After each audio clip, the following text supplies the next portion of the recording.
कृष्ण हरी जय जय.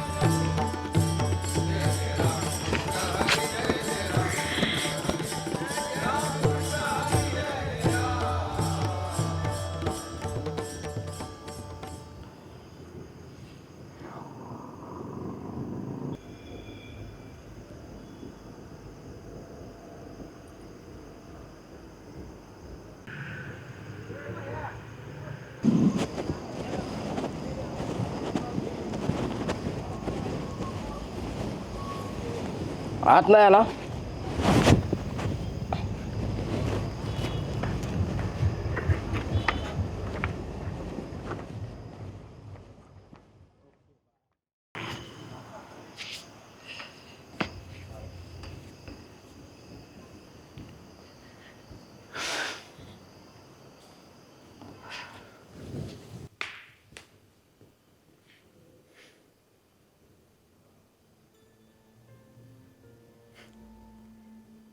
विठ्ठला,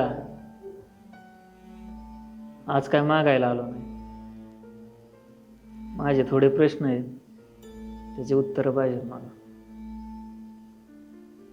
लहानपणापासून ऐकतो, तू सगळं पाहतोस, तू सगळं ऐकतोस.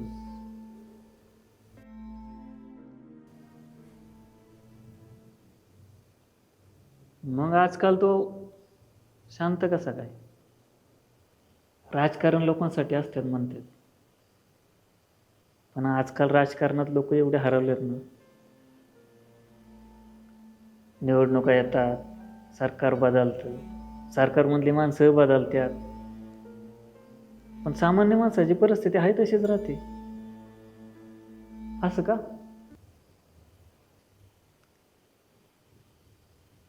भ्रष्टाचार इतका सामान्य झालाय की प्रामाणिक माणूस येडा वाटतो.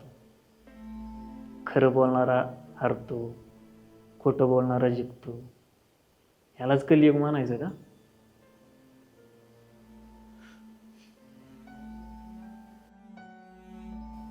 आज मी माझ्यासारखे लाखो तरुण पदव्या घेऊन उभे, डोळ्यात स्वप्न आहे, पण रोजगारच नाही.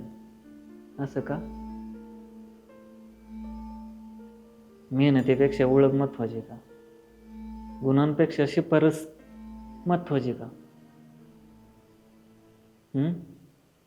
आपला शेतकरी आज पण आकाशाकडेच बघून जगतोय. पाऊस नाही आला तरी वाईट, पाऊस जास्त आला तरी वाईट. हा, पण शेवट मारणार तोच, हे नक्की.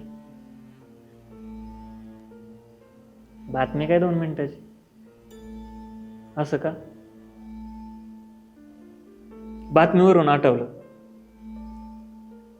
दरवर्षी लाखो वारकरी घरदार सोडून तुझ्या भेटीसाठी पायी निघतात, पण यंदा आपल्या इंद्रायणी मायेनेच रोड अडवला. पूर आला, रस्ते बंद झाले, कित्येकांना थांबायला लागलं, कितीतरी जणांनी जीव धोक्यात घातला. असं कारण ही निसर्गाची परीक्षा होती की आम्ही निसर्गाशी केलेल्या अन्यायाची शिक्षा होती?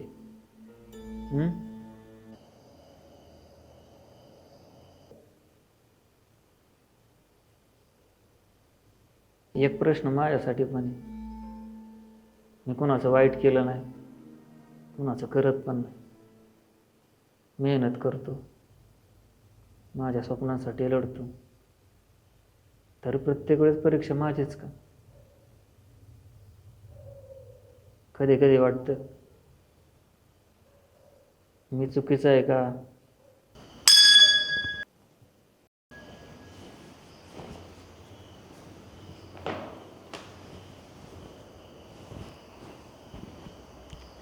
बाळा, विठ्ठल उत्तर देत नसतो, तो उत्तर शोधण्याची ताकद देत असतो. राजकारण बदलायचं असेल तर माणूस बदलला पाहिजे. नद्या वाचवायच्या असेल ना तर निसर्गाचा आदर करायला शिकलं पाहिजे. आणि शेतकऱ्यांना वाचवायचं असेल ना तर त्यांच्या घामाची किंमत ओळखली पाहिजे. तरुणांना जर आपल्याला रोजगार द्यायचा असेल ना तर त्यांना समान संधी दिली पाहिजे. आणि हे कलियुग संपवायचं असेल तर प्रत्येकाने स्वतःपासून सुरुवात केली पाहिजे. विठ्ठल मंदिरात उभा नाही, तो माणसाच्या प्रत्येक चांगल्या कृतीत उभा आहे. अरे देव तिकडे आहे. माऊली, देव प्रत्येकात असतो.